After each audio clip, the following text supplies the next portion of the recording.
HBO's The Night Of, based on the English series Criminal Justice, examines the experience of going through the modern American justice system. It follows Naz, a young college kid who, after a drunken night with a beautiful stranger, wakes up charged with her brutal murder. Despite all the evidence pointing to him, Naz maintains he's not guilty. On the one hand, it's a crime mystery, complete with an investigation, a trial, and the question, who killed Andrea Cornish?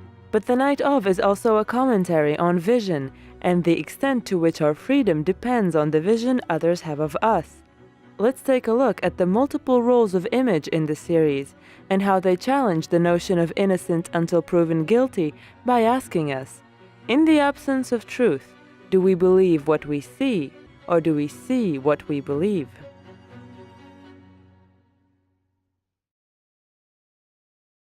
To begin with, New York looks different in The Night Of than in series like Sex and the City and Friends that show an affectionate, postcard version of the city.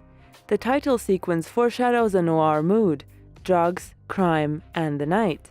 But the bird's eye or God's eye view also suggests something else: order and surveillance. Upon entering the city, Naz is captured by security cameras, both observational and symmetrical. This image establishes that he's entering a space in which crime is controlled by always keeping an eye on the street. You, in your own words, what does no left turn mean? In other crime fiction series, CCTV often serves as the key to the truth, the undeniable proof. In CSI, for example, surveillance images are sometimes pushed beyond their actual limits or potential as visual representation. Looks like a guy in a t-shirt. So the detectives can always catch the bad guys quickly, and the flashbacks of the actual crime prove that they are never wrong. Such shows produce the so-called CSI effect.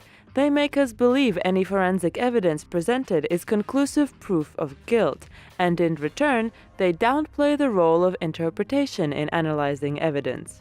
The Night Of does not show us if Naz is guilty, but it gives us just enough of his perspective to see how images can distort the truth. When the prosecutor sees the surveillance tape of Naz first meeting Andrea, she concludes, he doesn't want two guys in the cab. He wants one girl. This is premeditation. But because we were there in that moment with Naz, Yo, guys, I'm off duty. What? we know that it was Andrea who convinced him to give her a ride, which led to her convincing him to take drugs, come over, drink, and even stab her in the hand. No. Yes. No way. Don't you do what everyone tells you to do? By highlighting how perspective adds meaning to an image, The Night Of does the opposite of the CSI effect. It reminds us how much the justice system actually relies on interpretation and what we think. As much as what we think, what we feel. Thus, The Night Of reveals something about the justice system other crime dramas would not dare to, and it is that when it comes to trial, The truth can go to hell because it doesn't help you.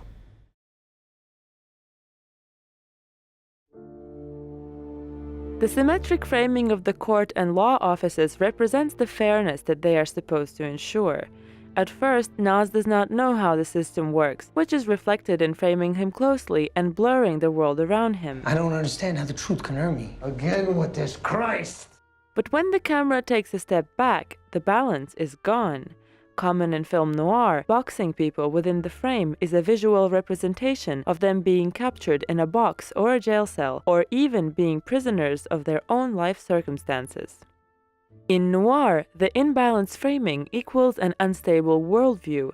In The Night Of, it represents that Naz is overpowered and cornered by the environment that surrounds him. In 1975, the French philosopher Michel Foucault warned us that police surveillance provides the prison with an offender, which the prison then turns into a delinquent. The show is about an individual and a flawed system, specifically a system that detains 10,000 male and female detainees in a day. Again and again, we get a sense of it as a machine, because the camera focuses on administration, changing shifts, showing the officer at Rikers say the exact same monologue to new recruits as Naz enters and leaves the prison. What is a nightmare for Naz and his family is just regular day-to-day work for people who are trained and paid to process criminals. They see what they believe and approach the evidence with the belief that Naz is guilty. How common would that be? How common would you like it to be? Naz is powerless against this institution whose goal it is to convict him. But if we pay attention to the framing, we learn that Naz is not the only one who is overpowered in the system. When we first meet Miss Weiss, the district attorney, we go from her dominating her environment in a medium shot to her practically disappearing in the gray stone world. This reflects that her position of power as the DA within the criminal court is an illusion. This is proven in the last episode as Detective Box tells her who probably really killed Andrea. She looks like she believes him, but ultimately replies, We've got more on the kid. because no matter what she thinks, it is her job to pursue the conviction of Naz.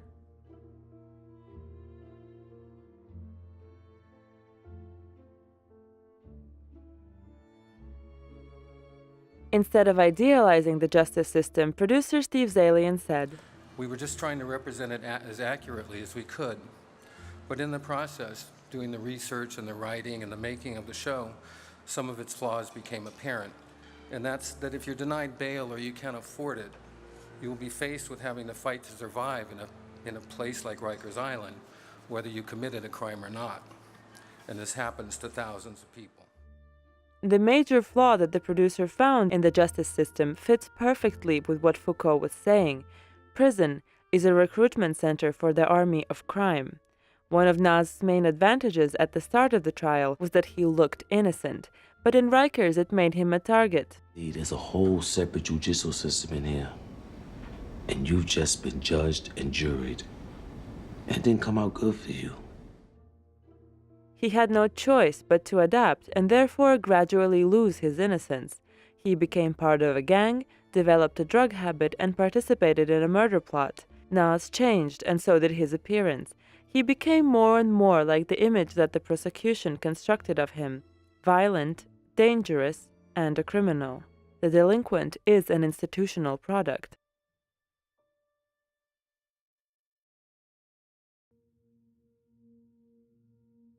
Using cinematography to expose the flaws in the justice system is just one of the techniques that the Night Of borrowed from film noir, a style of filmmaking that is famous for its uncomplimentary look at American life. But while in noir the protagonist is trapped because of the corruption and immorality of society, according to Steve Zalian, you're not going to find a lot of villains in the Night Of.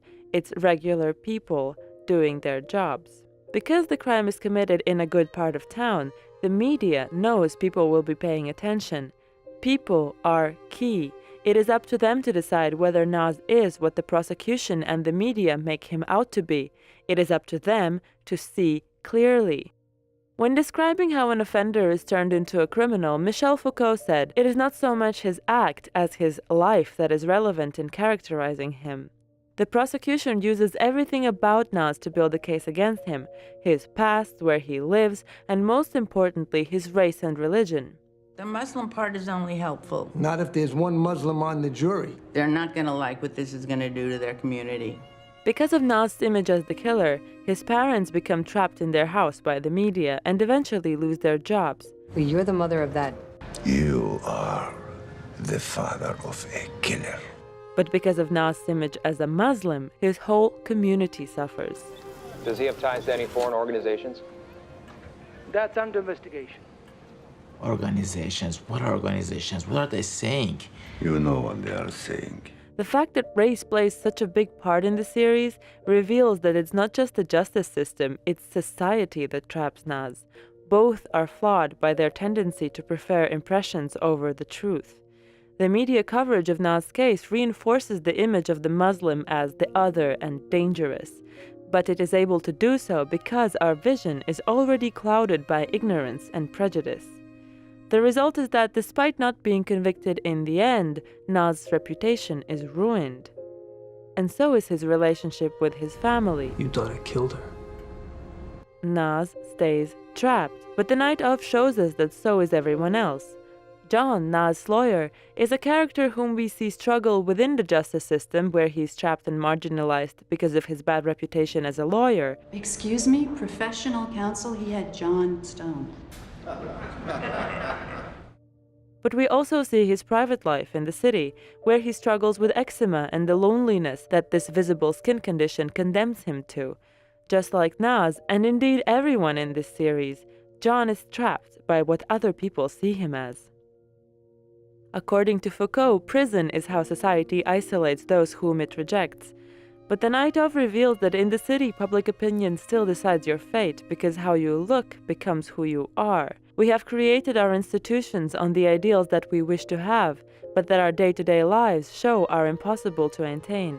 Our experience and emotions shape the way we see other people, and what we don't understand scares us sometimes. But we don't see the danger in it, unless our freedom depends on it.